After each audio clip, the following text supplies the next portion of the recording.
Everyone, welcome to the records of history.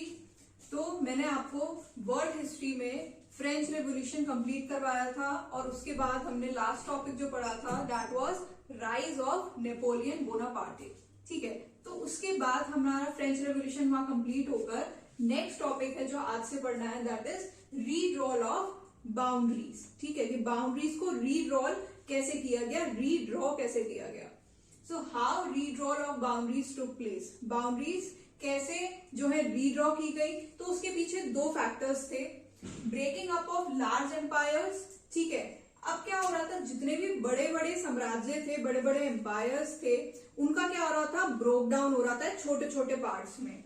ठीक है, जैसे कि एक ब्रिटिश एम्पायर था, उसका क्या हो गया, बहुत सारे पार्ट्स में क्या हो गया, वो टूट गया। तो ये सारे पार्ट्स क्या हो गए, अलग अलग हो गए। And just like that integration और the unification of regional units, कुछ क्या थे, छोटे छोटे जो ये पार्ट्स हुए, यही क्या हो गए, बड़े बड़े एम्पायर्स में इन्हें क्या ले लिया, अपना रूप ले लिया। जैसे कि whole to part and part to whole, जो कॉन्सेप्ट है ये उसी पर ही थ्योरी बनी है। ठीक है, यहाँ क्या हो रहा है, आपका बड़े बड़े लार्ज एम्पायर्स थे, वो छोटे छोटे पार्ट्स में क्या हो गए, डिसइंटीग्रेट हो गए। ठीक है, तो यहाँ क्या कॉन्सेप्ट लग रहा है आपका, part to whole to part, and यहाँ पर क्या लग रहा है आपका, पार्ट टू होल। ठीक है, और ये दोनों से ही इन दोनों के पीछे जो विचारधारा चल रही थी, ठीक है, वो क्या था आपका, नेशनलिज्म। नेशनलिज्म के बारे में मैंने आपको बताया था फ्रेंच रेवोल्यूशन के अंदर कौन था वो जो नेशनलिज्म लेके आया, जिसने नेशनलिज्म के कॉन्सेप्ट को क्या किया, स्प्रेड किया, कौन था वो, नेपोलियन बोनापार्टे। ठीक है, उसने 3 प्रिंसिपल्स दिए थे नेशनलिज्म के, लिबर्टी, इक्वालिटी एंड फ्रेटर्निटी। और यहीं से आपका एक न्यू कॉन्सेप्ट आएगा, that is growth of nation states. ठीक है, यहीं से क्या हो रहा है, ये छोटे छोटे स्टेट्स जो हैं ये क्या ले रहे हैं, अपना नेशन स्टेट्स के रूप में क्या हो रहे हैं, डेवलप होते जा रहे हैं on the basis of culture, religion and language. अब ये जो कॉन्सेप्ट है नेशन स्टेट्स का, तो इसके लिए आपको थोड़ा सा बैकग्राउंड जानने की जरूरत है। तो क्या हुआ था, 1648 के अंदर एक ट्रीटी हुई थी, ट्रीटी ऑफ वेस्टफेलिया। ठीक है, ये ट्रीटी हुई थी, इसमें क्या हुआ था कि यूरोप का चर्च था और जो लोग थे उनके बीच में क्या हुआ था, 30 इयर्स तक एक वॉर चला था। उसके बाद एक ट्रीटी हुई, ट्रीटी ऑफ वेस्टफेलिया, जहां पर जो यूरोपियंस थे उनने क्या कर दिया, अपने आप को सोवरेन डिक्लेयर कर दिया कि हमें अब किसी राजा की जरूरत नहीं है, हम अपना नेशन क्या है, खुद से चला सकते हैं। और वहीं से जो है ये ग्रोथ ऑफ नेशन स्टेट्स क्या आया, कॉन्सेप्ट आया। ये क्वेश्चन भी आता है आपके एग्जाम्स में कि ग्रोथ ऑफ नेशन स्टेट्स जो है ये कॉन्सेप्ट किस ट्रीटी से आया था और कौन से ईयर में आया था। So the answer will be 1648 treaty of Westphalia. Growth of nation states, तो सबसे पहले जो नेशन स्टेट बनना स्टार्ट हुआ या जहां से कॉन्सेप्ट स्टार्ट हुआ वो क्या था आपका, इंग्लैंड में 1600 के अंदर सबसे पहले क्या बना, नेशन स्टेट बना। इंग्लैंड ने अपने आप को नेशन स्टेट बनाया। Then in 1850s western Europe के अंदर भी क्या स्टार्ट हो गया, नेशन स्टेट का कॉन्सेप्ट बनना स्टार्ट हो गया। और सबसे मेजरली आप जो देखते हैं, फ्रांस के लोगों ने आफ्टर फ्रेंच रेवोल्यूशन अपने आप को एज अ नेशन स्टेट क्या कर दिया था, डिक्लेयर कर दिया था। Then in 1860s and 1870s आप देखेंगे कि यूनिफिकेशन ऑफ जर्मनी और इटली हुआ। जर्मनी और इटली जो थे पहले इस नाम की कोई भी क्या थी, कंट्रीज नहीं थी। 1860s और 1870s में आते आते जो छोटे छोटे कुछ स्टेट्स थे, ये छोटे छोटे जो पार्ट्स, आपको मैंने अभी कॉन्सेप्ट पढ़ाया था whole to part and part to whole का, तो वहीं से जो है ये 2 कंट्रीज क्या होती है आपकी, डेवलप होती है।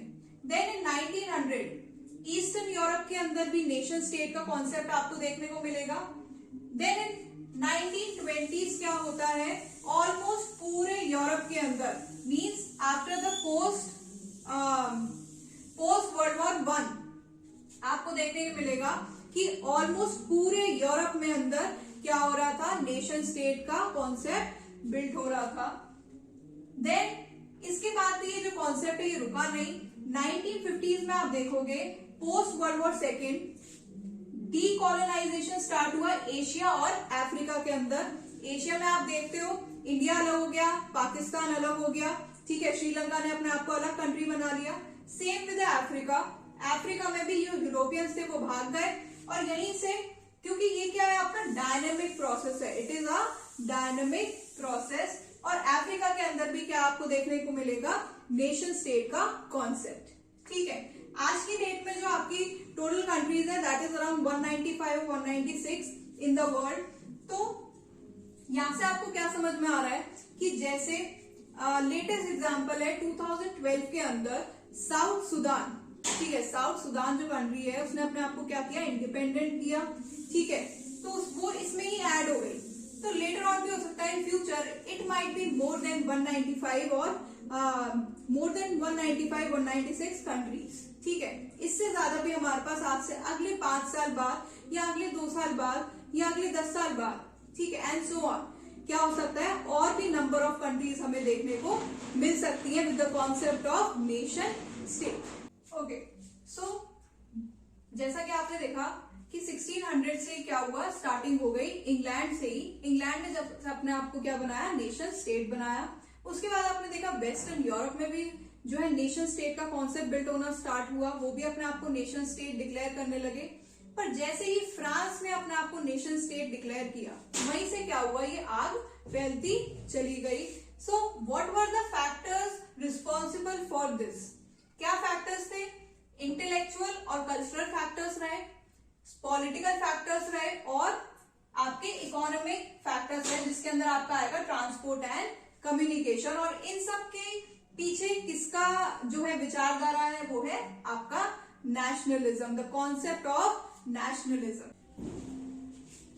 तो आपका जो फर्स्ट फैक्टर है that is intellectual and cultural factor, ठीक है। इसके अंदर आपका एक कॉन्सेप्ट आता है रेनेसां का, जो कि आपका इंट्रोड्यूस किया जाता है यूरोप के अंदर इन 15th सेंचुरी। रेनेसां का जो लिटरली मीनिंग होता है रेनेसॉ का, दैट इज रीबर्थ, ठीक है, पुनर्जागरण।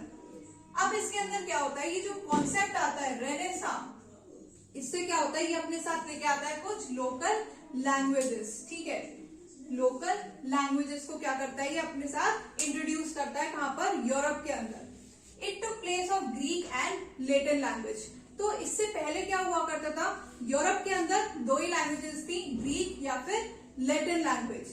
तो ऐसे ही क्या हुआ था, जब एक ही लैंग्वेज है एक जगह पर, तो लोग अपने आप को कैसा फील करते थे, बंधा हुआ फील करते थे कि हम तो क्या है, सब एक ही कल्चर के हैं, बिकॉज हमारा क्या है, लैंग्वेज एक है, कल्चर एक है, सब चीजें क्या है, एक है।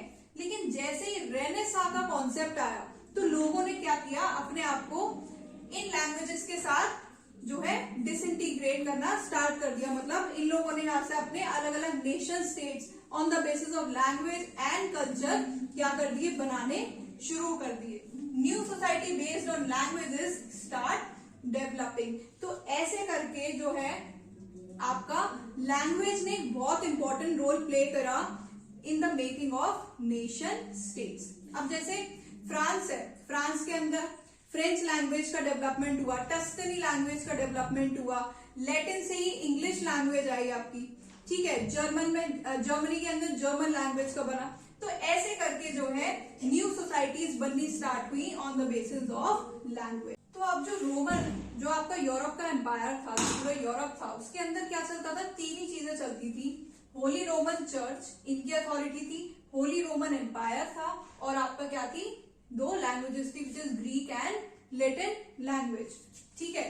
तो जो रोमन चर्च था वो किससे कनेक्टेड था, आपका होली रोमन एम्पायर से, और इसी को जो जोड़े रखा था वो किसने जोड़ रखा था, ग्रीक और लैटिन लैंग्वेज ने। तो जैसा कि मैंने आपको अभी बताया कि वहां पर और भी बहुत सारी लैंग्वेजेस का क्या होना स्टार्ट हुआ, ओरिजिन होना स्टार्ट हुआ with the concept of what, renaissance. तो इन्हें क्या किया, इन्हें सबसे मेन किस चीज पर अटैक किया, they broke the cultural unity of Europe. वो कैसे ब्रेक हुई, क्योंकि उन्हें क्या कर दिया, ग्रीक और लैटिन लैंग्वेज के साथ साथ और भी बहुत सारी लैंग्वेजेस का क्या कराया, ओरिजिन कराया। और इसी के चलते चलते लोगों ने कहना स्टार्ट किया कि नहीं, हम जो है ग्रीक और लैटिन वालों के साथ जो है नहीं रहेंगे, हम जो है अपनी अपनी लोकल लैंग्वेजेस के साथ जो है लोगों ने रहना स्टार्ट कर दिया। और इसी से आपका क्या होता है, यहाँ पर लैंग्वेज बेसिस पे नेशन स्टेट फॉर्म होना स्टार्ट हुए। Local language people start living together. तो जैसे जो टस्कनी लैंग्वेजेस के लोग थे, जो टस्कनी जानते थे, वो टस्कनी वो अलग रहने लगे। जो जर्मन जानते थे वो जर्मन के, उनने अपना अलग नेशन फॉर्म कर लिए। ऐसे करके भी क्या हुए, आपके न्यू नेशन स्टेट्स फॉर्म हुए। तो यहीं से क्या स्टार्ट हो गया, जो लैंग्वेजेस पर नेशन स्टेट बनने स्टार्ट हुए, वहीं से जो होली रोमन एम्पायर था इसका क्या स्टार्ट हो गया, डिसइंटीग्रेशन। ठीक है, ये क्या है, छोटे छोटे फ्रैगमेंट्स में, छोटे छोटे पार्ट्स में बटना क्या हो गया, शुरू हो गया, और उन्हीं से ही क्या बने, नेशन स्टेट्स बने। अब रेनेसांस के चलते चलते ही एक न्यू कॉन्सेप्ट आता है आपका एनलाइटनमेंट। ठीक है, एनलाइटनमेंट में क्या होता है, यहाँ पर लोग क्या स्टार्ट करते हैं, यहाँ लोग स्टार्ट करते हैं क्वेश्चनिंग द अथॉरिटी। और अथॉरिटी कौन है यहाँ पर, होली रोमन चर्च। कि क्या जो चर्च बोलता है वही सब कुछ सही है, क्या वही हमको मानना जरूरी है, क्या जो कॉमन पीपल है वो जो बात अपनी बोलना चाह रहे हैं, जो वो बात रखना चाह रहे हैं, वो बात क्यों नहीं सुनी जाती है यहाँ पर। ठीक है, तो यहाँ पर एनलाइटनमेंट के कॉन्सेप्ट के साथ अथॉरिटी को क्वेश्चन करना स्टार्ट किया गया। अब और यहाँ पर क्या हो रहा है, जो होली रोमन चर्च था, ठीक है, ये किस बेसिस पे था, यहाँ पर जो रिलीजन फॉलो किया जाता था दैट इज कैथोलिक। ठीक है, कैथोलिक रिलीजन। और इन्हीं लोगों ने जो एनलाइटनमेंट कॉन्सेप्ट आया, यहीं से लोगों ने एक और क्या निकाला, एक और सेक्ट निकाला, आप बोल सकते हैं एक पंथ निकाला, दैट इज प्रोटेस्टेंट। ठीक है, प्रोटेस्टेंट। आज की डेट में आप सुनते होंगे ना, Protestant church and the Catholic church. ठीक है, दोनों ही अलग अलग बिलीव्स है, दोनों ही क्या अलग अलग बिलीव्स है। तो जो कैथोलिक थे, अब ये जो प्रोटेस्टेंट जो आपका सेक्ट निकला, ये कैसे आया, जो एनलाइटनमेंट वाले जो लोग थे, इनमें आप जैसे देख सकते हैं इंग्लैंड है, इंग्लैंड का जो स्टेट है, इंग्लैंड में जो स्टेट है आज के टाइम में, वो किसके बिलीवर है, प्रोटेस्टेंट के। ठीक है, तो ये किसी रिफॉर्म के कारण से नहीं हुआ है। ठीक है, ये कैसे हुआ है कि एक टाइम पे क्या था, जो इंग्लैंड का राजा था, उसने चर्च को बोला कि उसको क्या है, डाइवोर्स देना है और उसे दूसरी शादी करनी है। तो यहाँ के जो राजा थे, जो चर्च था, इनने क्या कर दिया, इस चीज के लिए मना कर दिया कि नहीं, मेरा धर्म ये नहीं कहता और मैं आपको ये करने के लिए अलाउड नहीं करूंगा। तो राजा ने बोला, आप कौन होते हो मेरे को मना करने वाले, मैं राजा हूं, मैं जो मर्जी करूं। लेकिन चर्च ने बोला मैं धर्म हूं। तो उसने बोला मैं कोई धर्म नहीं जानता, अगर आप धर्म हो तो मैं अब आपको यहाँ से हटाता हूँ, और अब मैं क्या करूंगा, एक न्यू जो सेक्ट है उसको क्या कर रहा हूं, यहाँ पर इंट्रोड्यूस कर रहा हूं। तो किसी भी रिफॉर्म के चलते हुए ये सब नहीं हुआ था इंग्लैंड के अंदर। इंग्लैंड जो प्रोटेस्टेंट चर्च बना, जो प्रोटेस्टेंट सेक्ट बना, वो कैसे बना, ये राजा के डाइवोर्स के चक्कर में। ठीक है, तो यहाँ पर प्रोटेस्टेंट जो है धर्म आ गया, और इसी के चलते चलते आपका क्या हो गया, जो आपका रोमन चर्च था वो भी क्या हो गया, अब वीक हो गया। पहले आपका एम्पायर वीक हुआ और फिर आपका चर्च भी वीक हो गया, और यहाँ पर आपकी लैंग्वेज ऑलरेडी वीक हो चुकी है। तो इसके चलते चलते क्या होगा, Holy Roman Empire got weak and new boundaries took place. जब भी आप देखोगे पूरे हिस्ट्री के अंदर, पूरे इतिहास में, जब भी कोई एम्पायर जो है वो वीक होता है, just for example of Mughal empire, आपने देखा था कि औरंगजेब के बाद क्या हो गया था, छोटे छोटे स्टेट्स में जो है एम्पायर डिवाइड होना स्टार्ट हो गया था। ऐसा ही, और जो भी उन छोटे छोटे स्टेट्स के जो है नवाब बने या उनको गवर्नर जनरल बनाया गया, उनने अपने आप को क्या करना स्टार्ट कर दिया, इंडिपेंडेंट बनाना स्टार्ट कर दिया अपने नेशन को, उस छोटे से स्टेट को।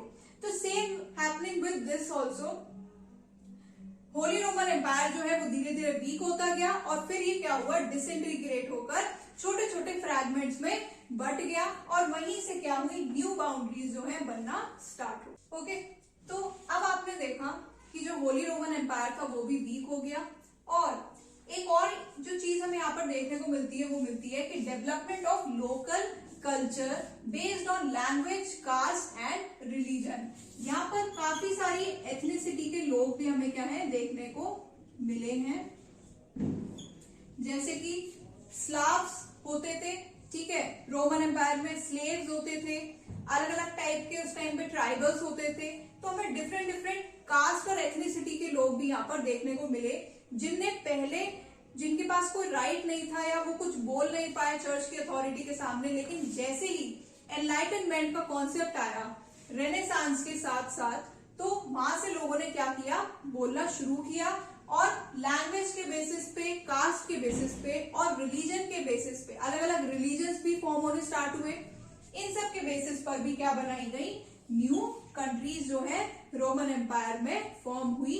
और यहीं से जो है आपका जो फर्स्ट कॉल फैक्टर है that is intellectual and the cultural factor जो है, उससे आपको ये समझ में आएगा कि जो रोम है, जो आपका यूरोप था, उसमें क्या हो रहा है, अब वो इन्हीं सब फैक्टर्स के चलते चलते क्या हो रहा है, डिसइंटीग्रेट हो रहा है और छोटे छोटे पार्ट्स में फ्रैगमेंटेड होकर क्या वो पार्ट्स जो है वो अपने आप को किस चीज में डेवलप कर रहे हैं, नेशन स्टेट्स के अंदर। ओके, तो आज के लिए इतना ही। कल की वीडियो में मैं आपको बताऊंगी बाकी के जो 2 फैक्टर्स हैं उनके बारे में। Stay tuned.